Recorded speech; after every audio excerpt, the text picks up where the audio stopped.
Hello.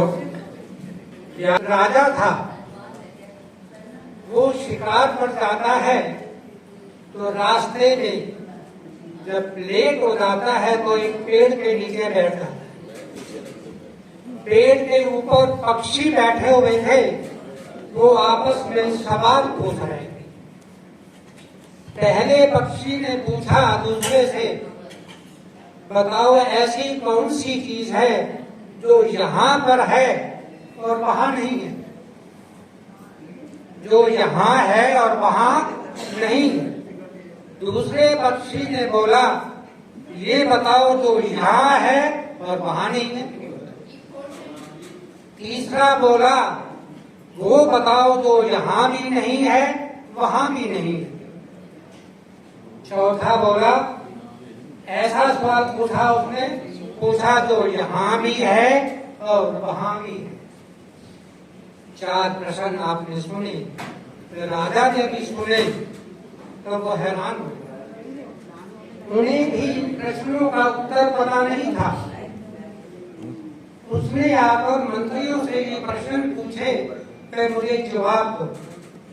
कोई भी मंत्री जवाब नहीं दे पाया। तो राजा ने पूरे शहर में ढिंढोरी कटवा दी, जो भी इन 4 प्रश्नों का उत्तर देगा उसे बहुत सा इनाम दिया जाएगा। तो वहां पर एक चोर था, उसने भी चारों प्रश्न सुने और आकर अपनी पत्नी से बताया, वे राजा ने ये 4 प्रश्न पूछे हैं, जो भी जवाब देगा उसे बहुत सा इनाम दिया जाएगा।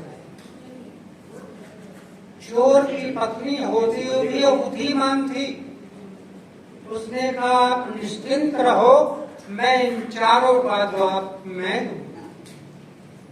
पर पहले राजा के पास जाओ, उसे बतलाओ, इन प्रश्नों का उत्तर आपको 7 दिन में मिल जाएगा, परंतु 4 प्रश्नों के एवज में मुझे पहले 4 सोने की अशर्फी दी।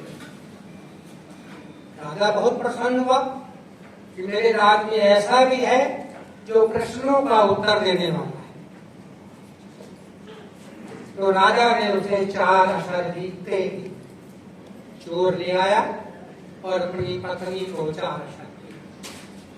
अब पत्नी दूसरे दिन ढूंढते ढूंढते एक ऐसे महात्मा के पास पहुंची जिसकी झोपड़ी टूटी हुई थी।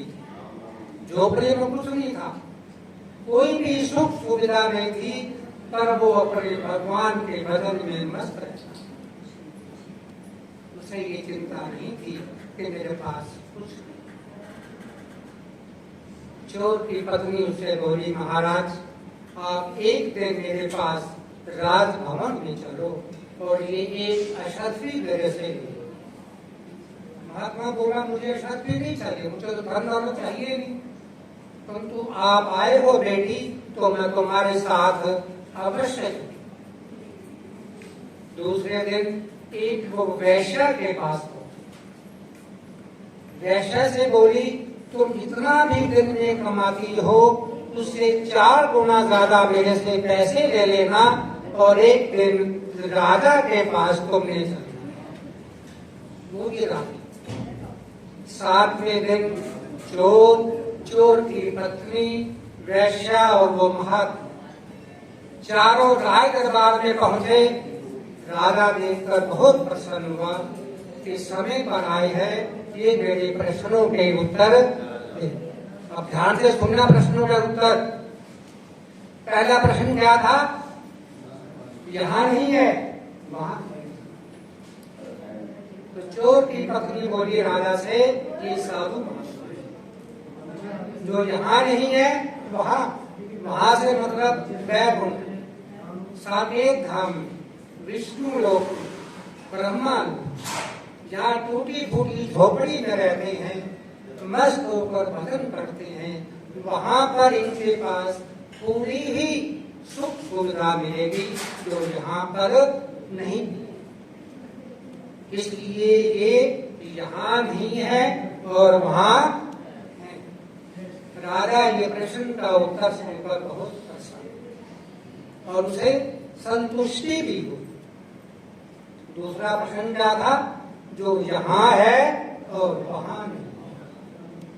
चोर की पत्नी ने वेश्या की ओर इशारा किया, बोले यहाँ पर इसे सारी सुख सुविधा है, जो ये चाहती है उसे मिल जाता है, परंतु इसके पास परमात्मा का नाम लेने का समय नहीं होता। इसे वहां का पता ही नहीं है कि मृत्यु के बाद मैंने वहां जाना है, तो वहां मेरे साथ क्या।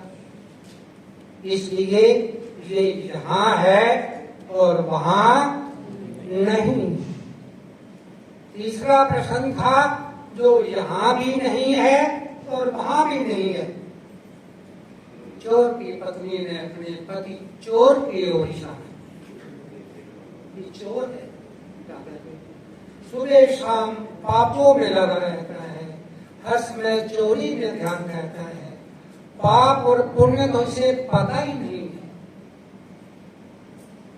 प्रभु के दरबार का नाम लेना तो ये जानता ही नहीं। इसलिए ये यहाँ भी नहीं है और वहां भी नहीं। चौथा प्रश्न क्या था? जो यहाँ भी है और वहां भी। चोर की पत्नी बोली राजा से, आप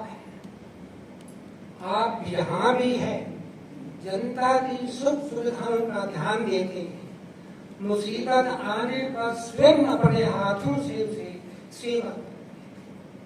सत्संग भवन बनाया हुआ है आपने, जहाँ सुबह शाम महात्मा आते हैं, प्रवचन देते हैं। इसलिए आप यहाँ भी है और वहां। हमारे मंदिर में भी हैं ऐसे लोग जो निस्वार्थ भाव से सेवा करते हैं, जो यहाँ भी हैं और वहाँ भी